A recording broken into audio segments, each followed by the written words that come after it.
സംഭവം എന്താന്ന് മനസ്സിലായോ? ആ അമ്മ ഡോഗ് അവശ നിലയിൽ വഴി കിടക്കുകയായിരുന്നു. ഈ വീട്ടുകാരാണ് കണ്ടത്. ഏതോ ദ്രോഹികൾ വിഷം കൊടുത്തതാണ്. ആ അമ്മ ഡോഗിന് കുട്ടികൾ ഉള്ളതാണ്. അതുപോലും ഓർക്കാതെയാണ് ആ ദ്രോഹികൾ വിഷം കൊടുത്തത്. നമ്മൾ കേട്ടിട്ടില്ലേ ദൈവദൂതന്മാരെന്ന്? അതുപോലെ ഒരു വീട്ടുകാരാണ് ഇവർ. ആ ഒരു അമ്മ ഡോഗിനെ രക്ഷിക്കാനായി അവർ ഒരുപാട് കഷ്ടപ്പെട്ടു. ഹോസ്പിറ്റലിൽ കൊണ്ടുപോയി രക്ഷിക്കാനായി അവർ ശ്രമിച്ചു.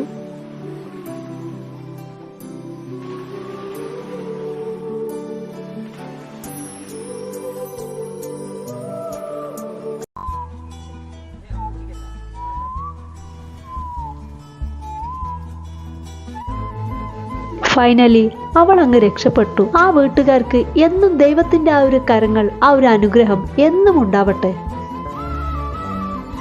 ഓർക്കുക, നന്മ ചെയ്തിട്ടില്ലെങ്കിലും ദ്രോഹം ചെയ്യാതിരിക്കുക.